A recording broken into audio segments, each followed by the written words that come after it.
this is Felissa Rose. I'm Angela from Sleepaway Camp, and you're listening to Rock Video Rental.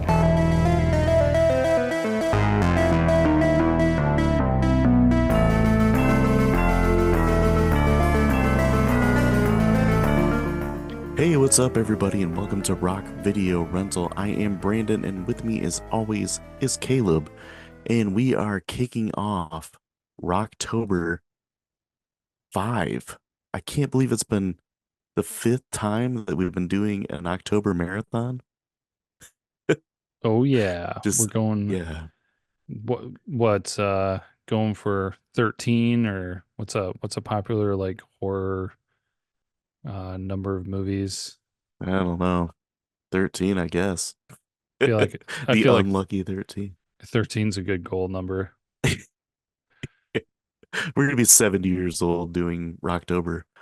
But I figure we kick it off with a classic, and I kind of picked a lot of these movies because I knew there were ones that I've seen quite a few times, and there were ones I wanted to get like Caleb's reaction on Yeah. since he's relatively new to horror. So it's like I figured we kick it off with a classic, and we're gonna be talking about 1974's The Texas Chainsaw Massacre. It was directed by Tobe Hooper. The plot is five friends head out to rural Texas to visit the grave of their grandfather. On the way, they stumble across what appears to be a deserted house, only to discover something sinister within, something armed with a chainsaw. The cast, we got Marilyn Burns as Sally, Alan Danziger as Jerry, Paul A. Partain as Franklin, William Vale as Kirk, Terry McMinn as Pam, and Gunnar Hansen as Leatherface. This is a movie I've seen quite a few times, and I knew that you've never seen it before. And I think I added this on our list maybe like 2 years ago because I think it was right around the time we watched Halloween, and I remember how much you enjoyed it, Mm-hmm. and like we talked about how great the filmography or the videography is in this and everything. Um, and I was like, man, Texas Chainsaw Massacre has got some really good cinematography in it too, so I'm gonna add that one. Yeah. No, definitely starting things off with a banger, that's for sure. Yeah, and such a low budget independent movie, but the I don't know, it's just like I said, the cinematography, some of the camera angles, um, the tracking shots, just I don't know, like some of the close-ups and stuff they do. Mm-hmm. It's just unique and interesting, and some of it's just like beautifully shot for such a grimy, depraved, disgusting movie. Yeah. Now, before diving into things, I don't know how much you do know about this. I kind of feel like with your background in horror movie genre, you will know. But I didn't bother looking it up just because I felt like having the conversation during the episode. And this is totally coming from a place of ignorance. Was any of this really based off of actual events? Um, a lot of it's based off of Ed Gein, who was a serial killer. Okay. Um, he was known for like killing people and using their bodies to make like furniture and stuff. Uh, you know, you ever hear that old joke of I didn't want to go to that guy's house because I didn't want to end up a lampshade or something like that. Like you'd hear that in like sitcoms, like when they're talking to like, creepy people. It And sounds that's kind of familiar. yeah, that's based off of Ed Gein because he had like lampshades made out of human skin. Okay, all And right. like Psycho was partially based on him as well. There was another killer too that it's based on, and I can't remember who it was now, but I know Ed Gein was a big part of it.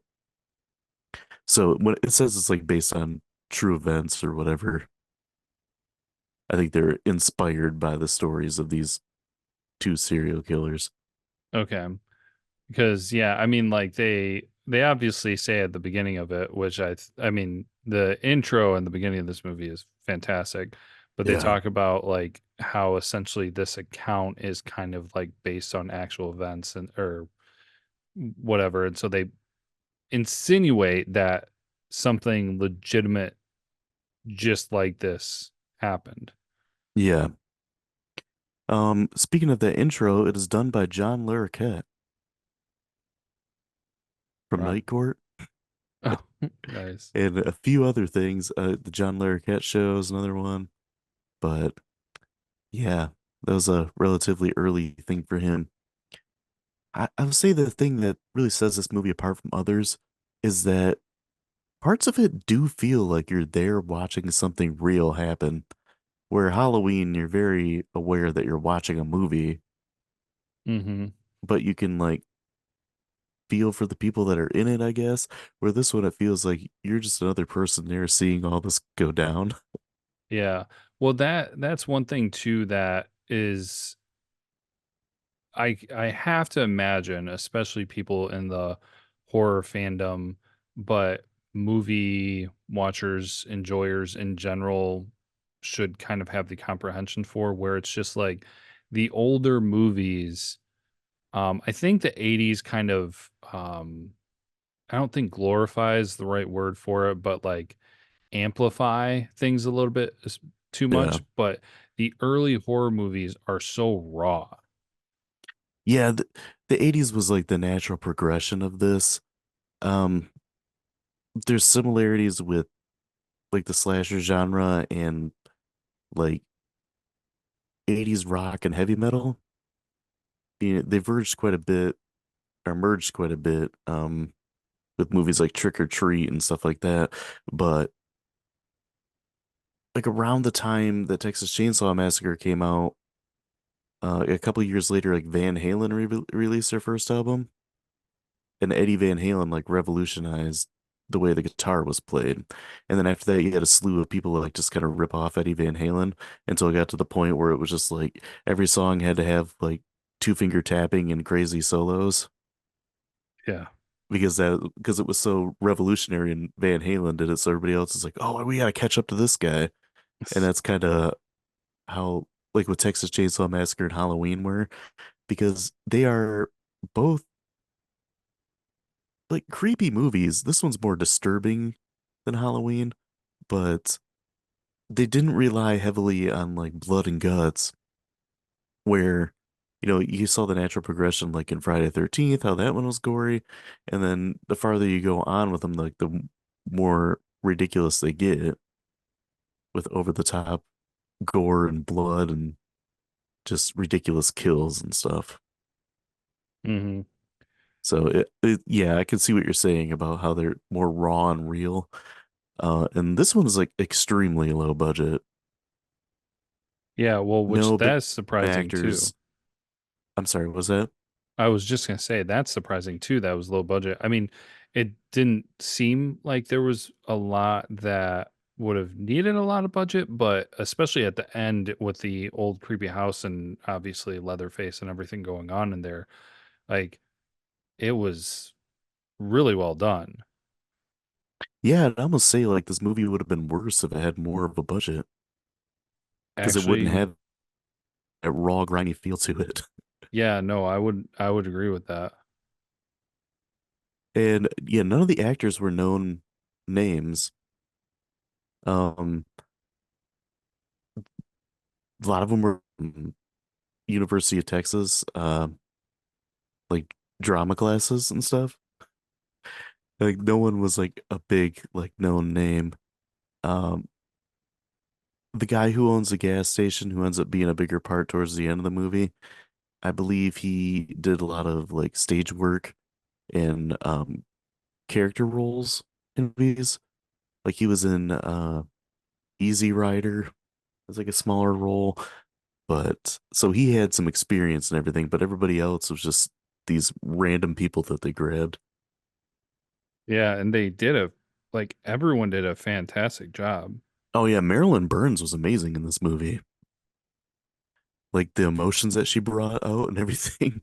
Like you could tell it's almost like she literally like for real snaps and goes crazy at the end of it Yeah. as Sally. Like she goes through like a lot of crap in this movie.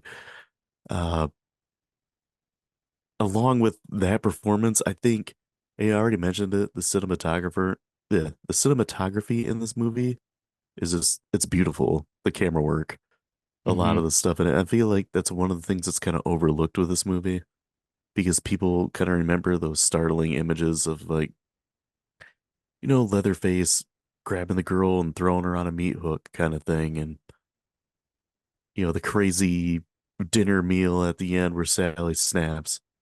Um, so I think some of the technical stuff in this movie gets overlooked.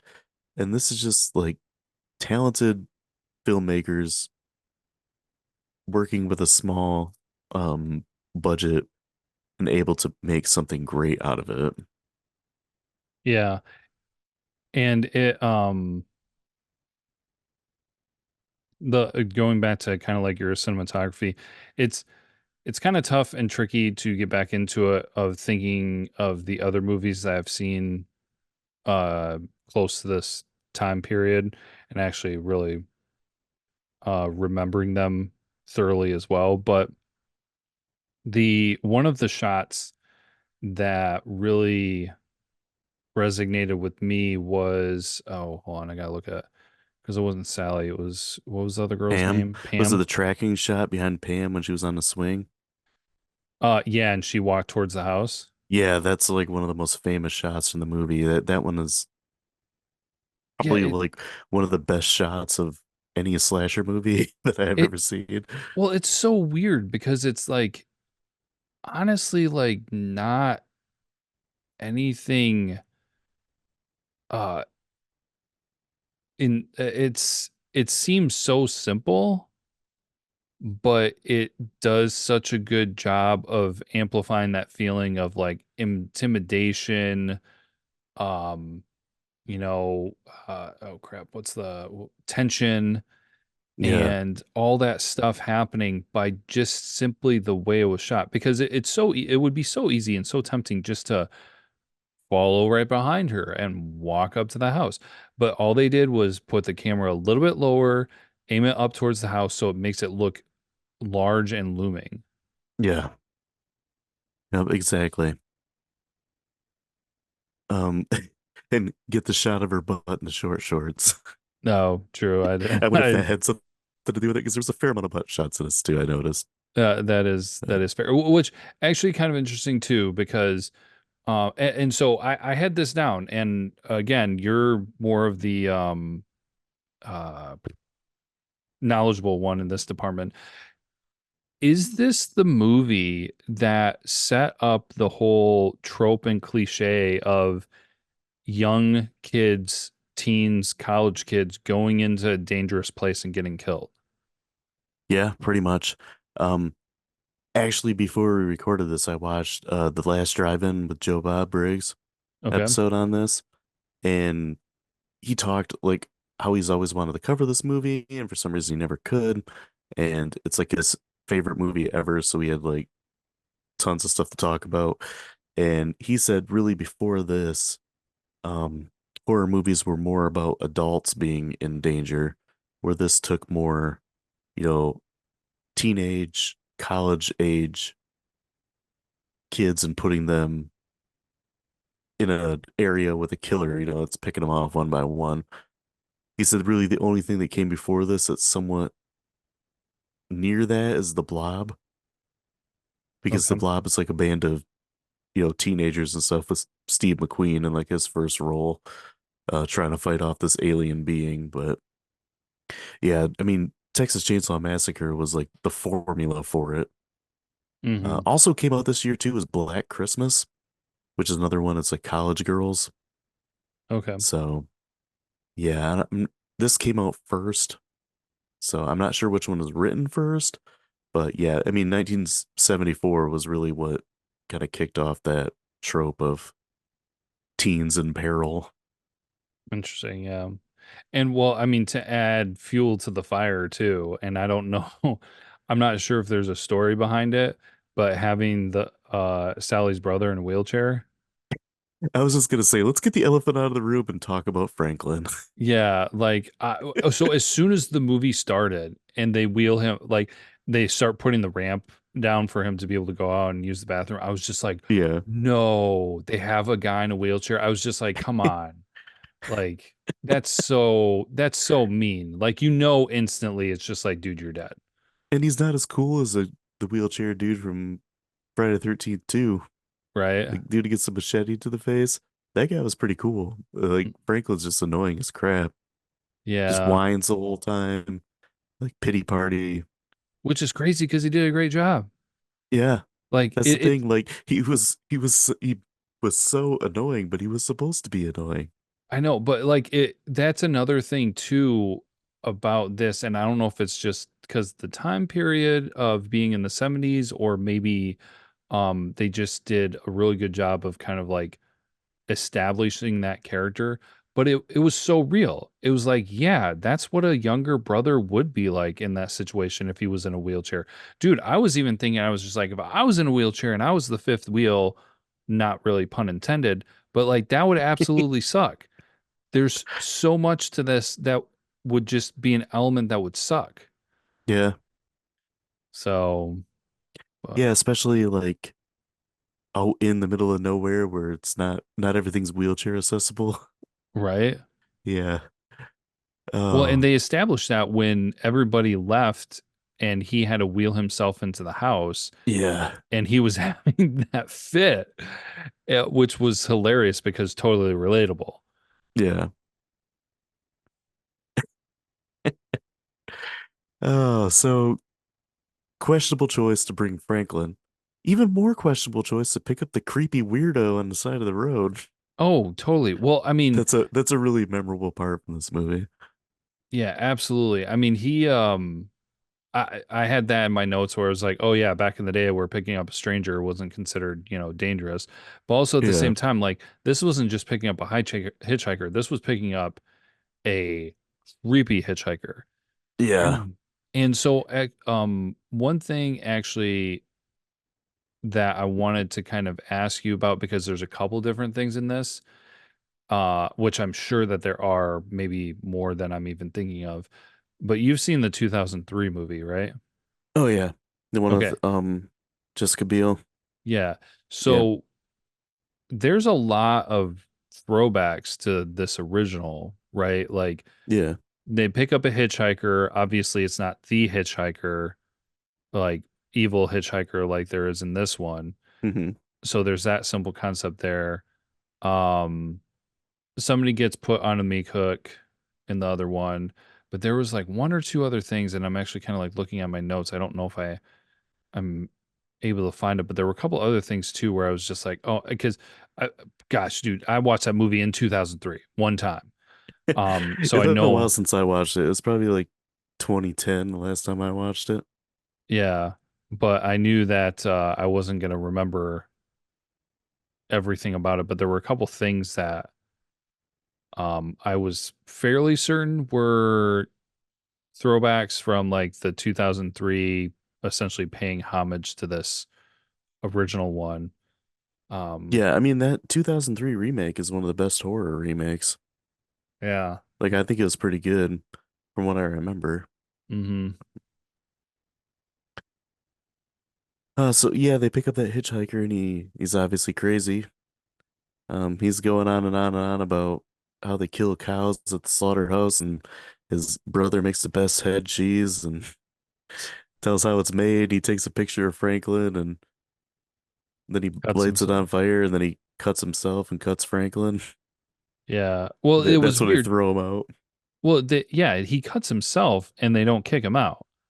Yeah. It's like, bro, like, no, kick him out. Yeah. So, Yeah, for sure. And then he like smears blood all over the side of the van. And then Franklin makes the comment about, you think he's trying to like track us? Like, is he marking us or something like that? Is he gonna come back?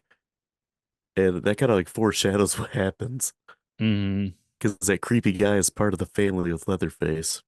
yeah, was he supposed to be writing something, or like is there any kind of like background information on what that was about, or was he I just don't like, think so. I didn't. Yeah, I never heard any like explanation of what that was for.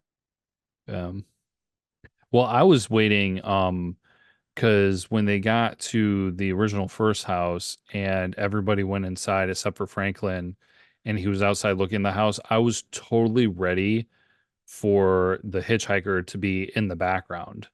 Yeah, And I was just like, I was ready for that. Movie, interestingly enough, actually did catch me off guard once or twice, considering, I mean, honestly, that's a little impressive for a movie coming from the 70s where, I mean, obviously I don't have the horror background that you do, but since we've done this 5 years, I've seen my fair share of horror movies, or this being the fifth year. So, you know, you see a lot of things coming. But yeah, I won't jump into it right away because I know that we'll get there. But yeah, that was one thing that I was kind of anticipating where there would maybe be that little thing where Franklin's going into the house, and once he moves out of the way, you see the hitchhiker guy in the background, like stalking yeah, him.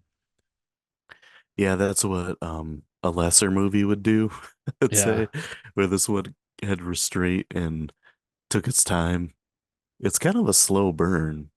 I mean, there's some stuff that happens, but like crap doesn't hit the fan until probably about an hour into this movie. Well, dude, it goes from one to 1,000 so fast. Yeah, yeah, it Like, really does. well, since you mentioned that, like, it wasn't really something that surprised me, but it was because you saw it coming. Like the dude went into the house, and it's just like, well, like you're dead. You're going in the Yeah, house. that Kirk and Pam go to the neighboring house in search of gas Hmm. because their van's low on gas and they stop at the gas station who doesn't sell gas. Yeah, Um, yeah, and that's when it really hits the fan because, Kirk hears like a noise in the house, so he like knocks on the door, and when he knocks on the door, it opens, he walks in, and then like what I love about that shot of like him walking up to the room that's got like all the taxidermied animals in it is that he stumbles before he walks up there. So you're kind of off guard. It's like, oh crap, he almost fell. And all of a sudden, boom, here's this huge dude with like someone else's skin on his face. yeah, And he just bludgeons him in the head with a sledgehammer. yeah. And it was so quick, and then he slams the door closed, Yeah. and so it's like all that happened, and then all of a sudden, boom! It's like nothing's there. Well, and Kirk like has a convulsion on the ground too. Like his Oh, yep. nervous system's going crazy, like twitching. And then Leatherface hits him like one or two more times to like take him out. Hmm. He slams that door. And then that's when we get that awesome shot of Pam walking up, like trying to figure out what's going on. She goes in the house and like she falls in that room. It's like full of bones and like fur and feathers everywhere. Yeah, And that's when she sees like there's a human skeleton that has been made into a couch. yeah. Yeah. Well, that was one part of the movie that was supposed to be scary that kind of made me laugh, chuckle a little bit because I mean they did a good job with it and everything, but it was definitely a prolonged segment. Yeah, it was a little too long. Yeah, because she falls in there, and eventually they get to the part where she's reacting to it, which I mean, like in real life, who knows? Like maybe there is that time of shock where you're just like taking it all in, and then all of a sudden your body reacts. But they did a bunch of not necessarily establishing shots, but they're just like focusing on different elements in the room, and they keep Yeah. going back to the chicken. Yeah. And I'm just like, scary stuff, scary stuff, scary stuff, chicken, scary stuff, scary stuff, scary stuff, chicken. A chicken in a tiny cage. Yeah. And I was just like, okay, I understand the uncomfortable or um I don't know exactly another word for it, but like I knew what they were doing with the chicken by showing it where it's just like the whole weirdness and eerie element of the room, but was it started becoming comical after because I feel like they showed the chicken like 3 or 4 times. You're probably right. Yeah, it seems like they should have just had her fall down, kind of like pick herself up a little bit and like brush herself off and then look around Hmm. and then see maybe see the chicken in a cage like, well, that's weird. and then like see a couple things and then see that couch that has like a human skull on it and stuff. And then she tries to take off. And that's when we get another like famous shot from this is where she's like at the door, runs out, and then Leatherface grabs her and pulls her back in. Hmm. Yeah. And that's when he puts her on a meat hook, Yeah. which is awesome because you see the meat hook, you see her fighting, you see him lift her up, and then that's it. And it's just like her reaction. It's not, you don't see the hook coming out of her. Yeah. It's more left to your imagination. And sometimes stuff like that is more effective than like the crazy over the top gore that we got in like the mid to late 80s. Yeah. Well, then it made me think about too, because some of the things I remember about the 2003 one, it was more in line with, dang it, I always mess it up. Do you call it gore porn or Torture porn? torture porn? Dang it. Yeah. Um, where like they are just trying to push that element with you on like being gross and like Yeah. pain and disgusting, where this was just raw, where it's just like, nope, it happened. You know exactly what that is, and let your mind fill in the gap. Yeah. And your mind does fill in the gap. So Yeah, that's what this one is like probably the one of the most disturbing slasher movies that barely even has any gore in it. yeah. If a lot of stuff's implied and like you don't see a lot of the stuff that happens.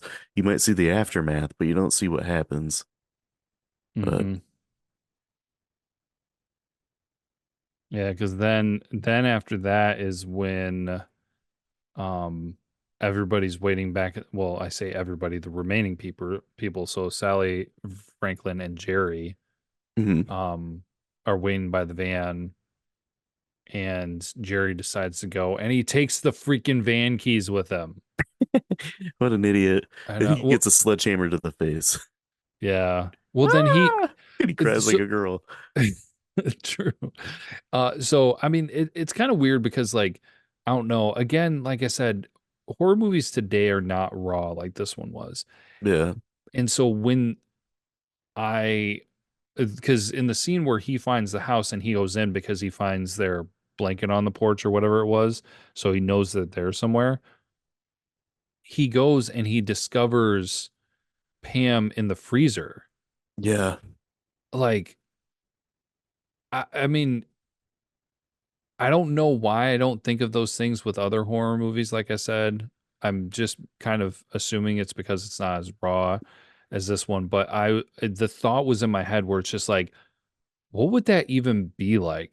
Like you'd find your friend in a freezer. Yeah. And then you Like, find out she's still alive. oh my gosh, yeah. And that's when he gets the hammer to the face. And then all of a sudden, Sally and Franklin decide they're both gonna go look for the rest of them. Yeah, just a totally bad idea. I mean, there was really wasn't much they could do. Like he took the van keys, but still, and like you got Franklin who's in a wheelchair Mhm. going Well, across like this prairie, this yeah. field. Well, that I mean, I kind of had some things in my notes where it's just like, okay, at that point, okay, obviously I'm no longer a teenager, I'm not a college student. Would I have thought logically at that age or anything? I have no idea. But my mind goes to it's just like, okay, your friends are obviously not coming back.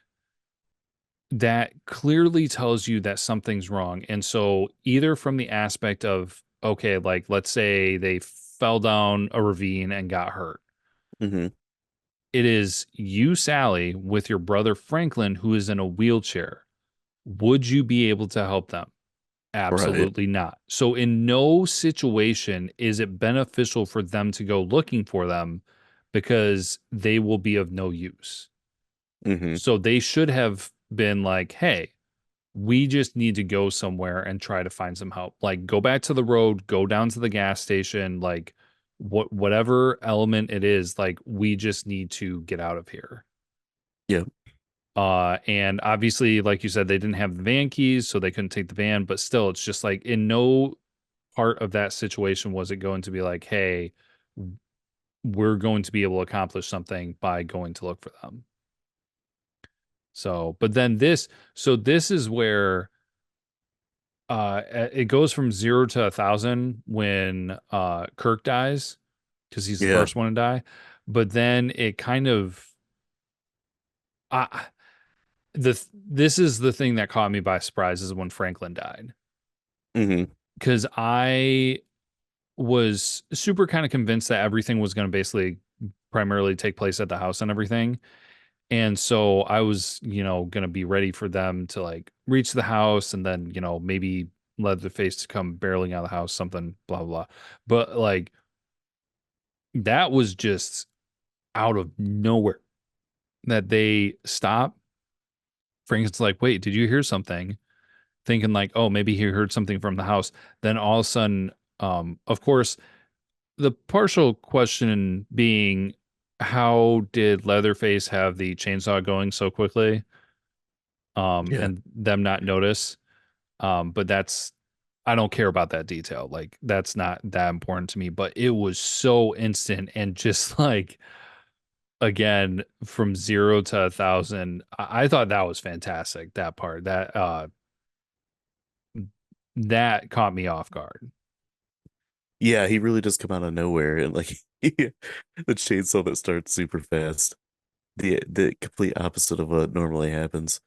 Um, and then Sally kind of just like runs into the house for help and doesn't realize that's the house where everybody went to die. Hmm. And she ends up stumbling across Grandpa, who's like this shriveled up old man, and the corpse of Grandma, which gave off a lot of psycho um feels there. Oh yeah, totally. But um And she escapes by jumping out the window. yeah, she jumps out the window and like twists her break her ankle or something like that. And then she just like cheeses it out of there and goes back to the gas station to get help from the attendant who's there. And then she finds out quick that he's part of the whole thing. It throws a bag over her. So here's a question, and again, like I don't know if this is known or not. But there's when she's there, there's a little bit of focus on the him cooking the meat. Yeah, Were they eating people? yeah, Okay. that's what it was. Yep, And so Franklin and them ate people meat. yep, Okay. I thought so. I wasn't entirely sure. So yeah. yep. That was human meat that was cooking on that um Was there something hearth. that was there something that like gave that away? Because I was kind of like looking and I was like, I can't tell. Like it just looks like normal meat, but Yeah, I think it's more like implied with like all the human bones and everything. hmm. They're just scattered around in this, and the fact that Leatherface kind of treats people like they're cows going to slaughter. Yeah. I think That it's not like blatant in your face. It's more like suggested and understood, I yeah. guess.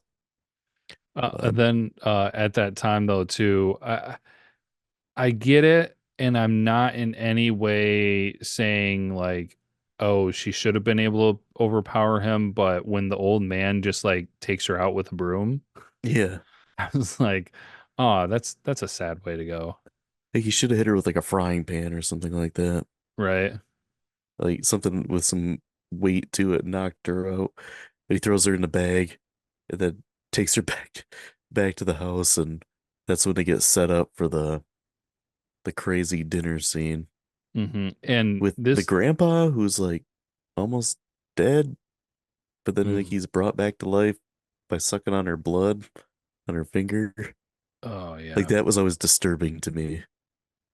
Yep. No, super weird. So actually kind of an interesting point here to talk about that. Do you know anything about the video game that just came out like this last year for this? I've seen bits and pieces from it, but I don't really know a whole heck of a lot about it. I Okay, it played looks the Atari 2600 game. I think a little bit more advanced than that. Yeah, Um probably. it looks fantastic. I mean, because it is based off of this original movie. And I know there are different kind of like elements and different ways that they kind of take it, but they have like characters from the movie and all that. And there's an element of it with Grandpa in the game. And I don't remember there being a Grandpa character in the 2003 version. I don't remember. I I I could be wrong, but if there was, it just didn't stand out all that much. But yeah, it just when that part happened, because in the game they have this thing where like you're supposed to give blood to Grandpa, the Grandpa Mm. character. Of course, absolutely gross. But they depicted it very well from the original guy, and just like yeah, just like totally weird, bizarre, cringy. I mean, this whole end segment around the dinner scene is just they hit a home run with those actors. Yeah, Like, can you imagine people leaving this movie in 1974 with that or ending, yeah, with that dinner scene? I'd be like, what the hell did I just watch? Because this I, is nothing like any other movie that came out at that time. yeah, and just man, I, I don't know if any of these specific ones, like the old man, the hitchhiker, and Leatherface, if they had any much previous acting, Yeah. but I mean, they came together to create like horror gold with that. Um, I don't even know really which one I would say did the best because they did so good. Because first of all, Leatherface working with such raw elements of not like he can't talk. Yeah, he can't talk and he can't see the emotions on his face because he has his face covered up with somebody else's. Yeah, but so he is super successful, super creepy. Hitchhiker totally off the rails. Like holy crap, that guy like Was nuts. absolutely nuts and absolutely captured it. And the old man, which is rather interesting because he did a good job when he was supposed to be normal or Hmm. trying to be normal. So when he like just went crazy, like in the truck, he just went nuts in the truck. Yeah. Um, just so fantastic. The one thing that does raise a question for me is like, what happened to the gas station attendant? Like, Oh yeah. The other guy that was there. yeah, like I was kind of like, what I feel like that'd be kind of awkward if they just have some random guy working for them. So Who knows? maybe he was just kind of mentally disabled and he just stayed at the gas station. I don't know, Maybe. but not an important detail. But yeah, this dude, just so many things in this movie so good, and that the level of intensity and crazy just kept going up until that dinner scene. Yeah, and then yeah, we get that amazing shot like up close on her eyeball, Mm-hmm. and you can see like the tears going down her face. Like that's really effective. And my God, that woman can scream. Yeah.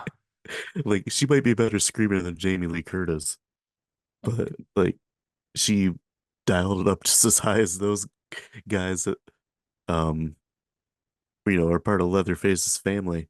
But that's got to be the most disturbing part because like she's crying and screaming and then they're like taunting her and mocking her.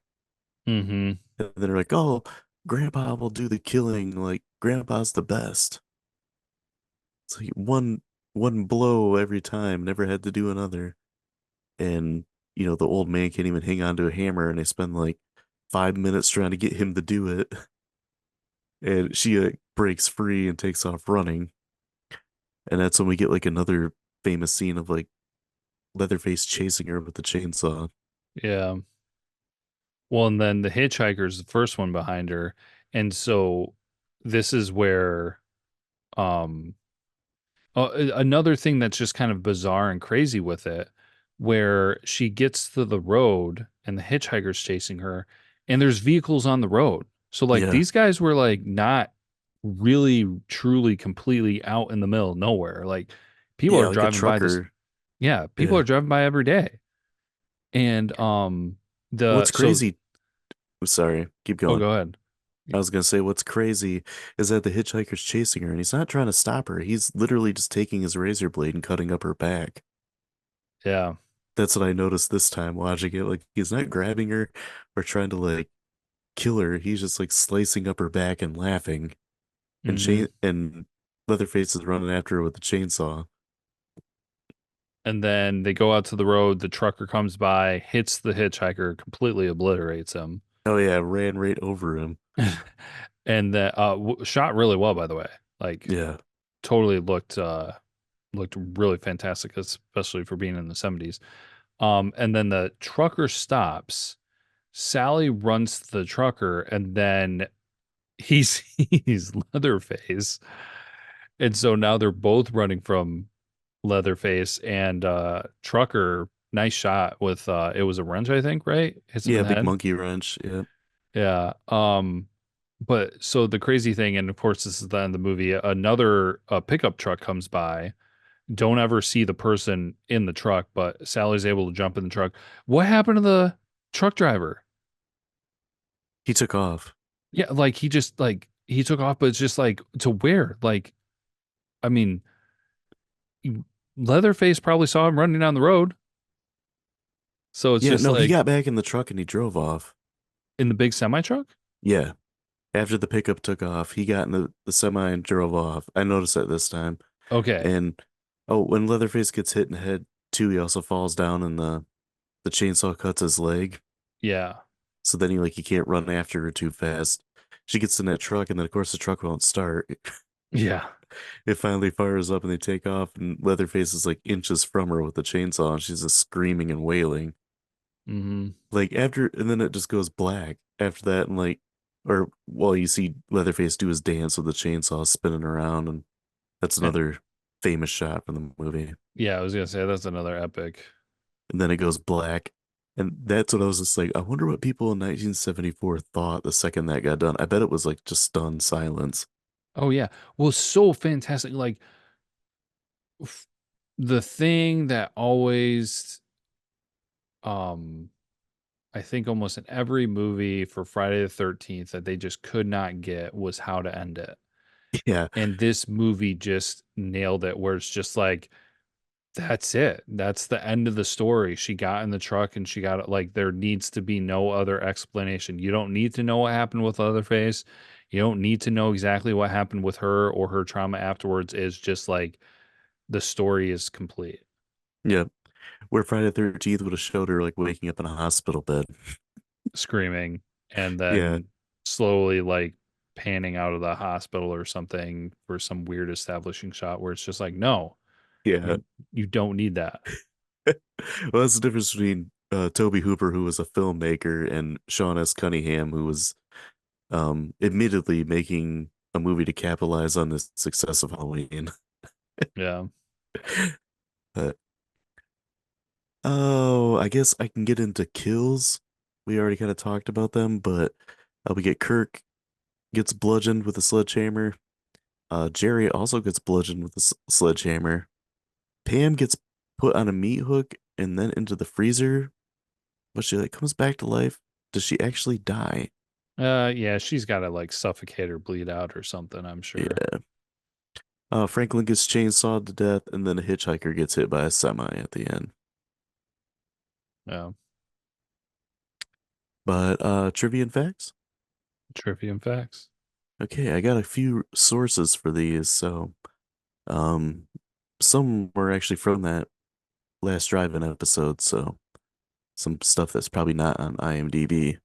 But Oliver Stone gave Edwin Neal, who was played the hitchhiker, he gave him a role in JFK because of the impact he had on him when he saw the movie Texas Chainsaw Massacre. Mm. Edwin Neal was actually just hanging around Austin after going to the bar and getting drunk. A local UT student asked him if he was auditioning for Texas Chainsaw Massacre. He actually wasn't, but he agreed to go, and then he ended up winning the role as a hitchhiker. Wow. Yeah, Dang. Did he that's awesome. did he make a lot of movies then or I think he's done a fair amount of stuff. interesting? Yeah, dude, he's Um, still doing some stuff today. yeah. Oh, we already kind of mentioned this. This is like the first real teen horror movie. Hmm. Yeah. So the guy that played Franklin was so into the part and he was a method actor that everyone in the cast hated him. Like they couldn't stand him. So he had an acting background? I guess, yeah.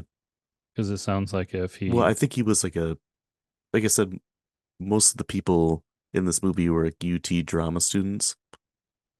So they had a Okay, little bit of acting background, but they're a bunch of no names. true. The gas station is still there in Texas. They do not sell gas. They do sell barbecue, just like in the movie. And they Gosh. actually have quote unquote rustic cabins that you can stay in out back. No thanks. Yeah, exactly. So Tobe Hooper really wanted this movie to have a PG rating. And he would call the MPAA constantly um, for ideas and ways that he can tweak the movie so that more kids would be able to see it. So that's why the idea of the meat hook scene wasn't actually like shown. It's they don't show like the hook going into the skin. There's no blood spurt, etc. Or ways to like cut back on an X rating. Wait, so what was it rated? I believe it was rated X. It Okay. ended up getting that rating just because of how, it's a brutal movie. Oh yeah, Yeah, absolutely. like I don't know what he was thinking, like trying to get. I think what he meant by kids was like teenagers, Yeah. kind of the target audience, I guess, for that. It was rated R. He ended up getting an R rating on it, but I think it was really close to getting an X rating. So Marilyn Burns ended up like networking like with everyone in Austin. Um, she was actually part of the Texas Film Commission at the age of 19, and doing this movie, she ended up being like the first like true final girl. Oh She yeah. auditioned for the role of Sally and it instantly got it. And Hooper was like completely enamored with her. Hmm. The movie was regarded as crap in Los Angeles for years, and it didn't help anyone's career. Like pretty much no one was successful like directly after this movie, and it wasn't until years later that it was beloved by the film industry. Really? Yeah, Huh. That's that's kind of crazy to me. yeah. Like a lot of the actors called it like the career killer movie for a while because no one really did anything after this. Huh. Um, Jim Sydow was the guy who played the gas station owner and the one that did like the barbecue and stuff. He took the role because Tobe Hooper worked with him in a movie called Wind Splitters, and Hooper needed at least one union actor to make the film. So he was the only union actor in this. Oh, that's funny. It S- is kind of interesting because for some reason I kind of felt like he was one of the few established actors of the group. Yeah. So, Yeah, he was more of like a character actor, small roles and like cameos and stuff. But mm, John Hingle played Grandpa, and he was actually only 18 years old. And it took 8 hours to apply the makeup on him. gosh. Yeah. Tobe Hooper's big break ended up being the movie Poltergeist, Oh, which he dang. directed. Okay. And a reporter said that Spielberg was actually directing it, which wasn't true. Hooper never did recover from that story. Even after writing a letter to the reporter telling him that that wasn't true. Steven Spielberg even wrote a few letters and took out an ad in like some magazine or whatever saying like none of that was true. That was truly Tobe Hooper's like project, but he never did get the credit that he deserved and really never did until like after he died. So, Hmm. yeah, kind of just stuck around doing more like indie movies There's one Eaten Alive he did after this was kind of similar to Texas Chainsaw Massacre. He did another slasher movie called The Fun House, which is pretty good. It was from the 80s, but yeah, never really took off. So according to John Larroquette, his payment for doing the opening narration was just a joint. The soundtrack actually contains no sounds from musical instruments, with the exception of some of the copyrighted music that they had to get the rights to. Instead, they use sounds that an animal would hear inside of a slaughterhouse. Oh, okay then. Yeah. Due to the low budget, Gunnar Hansen, who played Leatherface, had only one shirt to wear. The Oof. shirt had been dyed, so it could not be washed. Hansen had to wear it for 4 straight weeks of filming in the hot and humid Texas summer. By the end of the shoot, no one wanted to stand near him because he smelled so bad. Oh gosh, poor guy. Yeah. One of Tobe Hooper's techniques for making a film more intense was cutting a small number of frames off of the shot preceding something violent occurring. This small beat catches the viewer off guard as their eye has become accustomed to certain shots being a specific length. The cinematographer Daniel Pearl also mentioned the misdirection trick that Hooper liked to use, which is having something on the left side of the frame and then cutting to Leatherface on the right side of the frame. Hmm. During the filming of the dinner scene, it was actually broad daylight outside, with no air conditioning in the house. This meant that they had to use blackout curtains, which only made it even hotter. Oh The gosh. temperature inside would rise to over 120 degrees. And No. because of all the animal bones and carcasses were real, um, the intense amount of heat began to make the smell absolutely unbearable. Many of the actors said that they would go outside and vomit only to come back and finish recording. Oh my gosh. Wow. Yeah. Like kudos to them. Like, wow. Yeah. Last thing I got is this movie cost $140,000.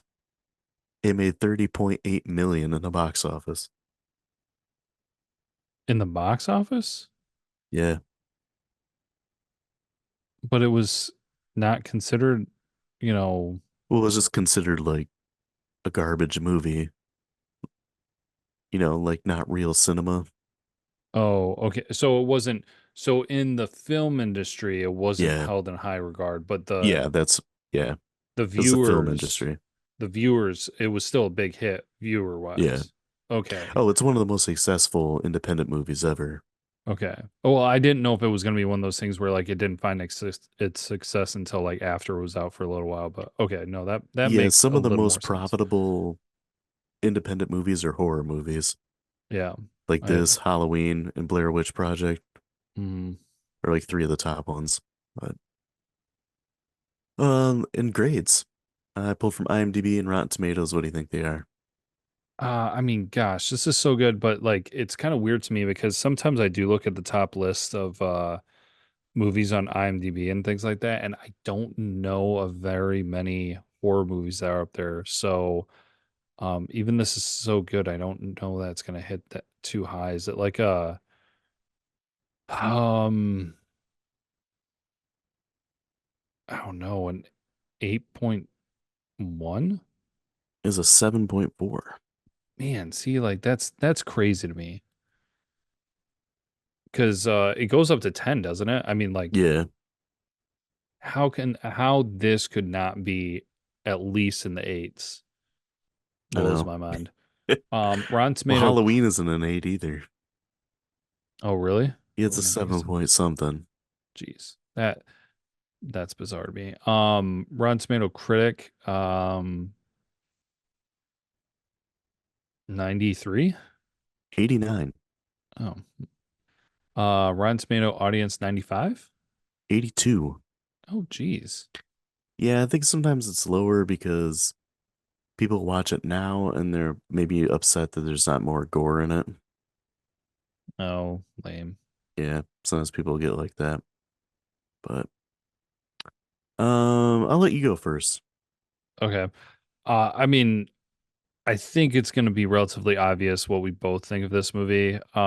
Just so great. And we've talked about so many things that were so good about it, but the thing that we haven't really talked about is how well it stands up against time. Yeah. Like, dude, I could watch this movie um like outside of kind of what you said about where kind of like the first part section is a little bit of a slow burn just because it takes almost an hour for it to really kick off. Um it There's enough going on and they did a really fantastic job because first of all the intro sets it. Like I Oh don't yeah. I don't know what other intros came out during this time and everything, but that intro, which I definitely recognize that the 2003 kind of paid a little homage to. I think it was actually the end right Hmm. before the credits that they kind of did a little bit of a copycat on, but it just totally sets the tone. So you're like uncomfortable from the beginning. And then they do some establishing elements and everything, but then the hitchhiker segment grabs your attention.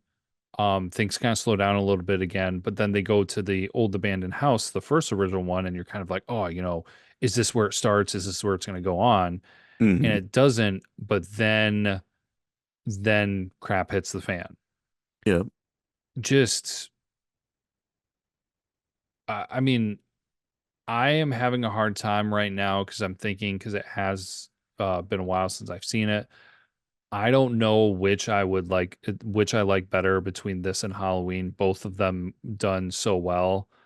Um, And both of those movies, for me at least, from what I always have envisioned as a horror movie and have appreciated as a horror movie, because like I said, as we've talked, and I mentioned even in this episode, torture porn is not my thing. Like I am more for the I don't know if you want to call it authentic or real or just like the old school horror maybe. Hmm. But just fantastic. Easily 5 out of 5 for me. I could see myself going back and watching this movie time and time again. So I probably can't really say enough good things about it. So Rock. Yeah, like you said, that intro really kind of kicks it off with the tone of the movie. Uh, and even with that, like they show, you can see like flashes of like carcasses and stuff with the sound of that old camera. hmm That always stands out to me, that whining sound of the old camera. And then, the acting all around is really good, especially from more like novice actors. And the idea of this dude that's huge that lives in the middle of nowhere who chases you with a chainsaw and he's got somebody else's face on his face. yeah, It's just disgusting and disturbing, like in itself. And then not only is there's him, there's this like completely deranged half-wit brother and his other. I'm not sure if he's supposed to be his brother or his dad, who's just as crazy because he can put on a normal face like like a lot of serial killers did, mm-hmm. but then still do like just terrible things to people and obviously, cook their bodies up and feed them to people, Yeah, uh, which is probably the most disgusting part. But the fact that they only had $140,000 to work with and they were able to make something as effective and lasting and evergreen as this is really impressive. yeah, It's an easy 5 out of 5. I will say that I like Halloween better than this. I think Halloween's more rewatchable. okay, This one's a little more unnerving and disturbing than Halloween is. gotcha. Yeah, I feel like Halloween's a little more tame compared to this movie. Rock, yeah, But it's definitely Man, I don't know. I don't want to say that's like a, because I get why you're using the word tame. Um, but it's just as menacing and scary, kind of outside of the dinner scene. Like the dinner scene is just over the top, but Yeah. yeah. I would say Texas Chainsaw Massacre is more it's more like I don't know, violent and shocking, where Halloween is more suspenseful and atmospheric. Yes. Yep. I Yeah. think that's a great way to summarize that. Yeah. But both easily a 5 out of 5 in my book. Hmm. It's gonna be hard to follow this movie up, but I rearranged a lot of the stuff in this schedule to try to figure out what would be the best like flow for it. And starting off with Texas Chainsaw Massacre and like how grimy and disturbing it is, I feel like a good way to come back from that is to go with a more like fun entry. Okay. And next time we're gonna be talking about Night of the Creeps, which is a pretty fun, it's like a more horror comedy, I guess. I mean, it's got Tom Atkins in it from Halloween 3, and he always brings it. We also have Jason Lively, who is Rusty in National Lampoon's European Vacation. Right. So yeah, it's got a decent cast in it. It's got some fun stuff going on. So I'm looking forward to watching that one again. It's a pretty good movie. So until then, as always, be kind and rewind.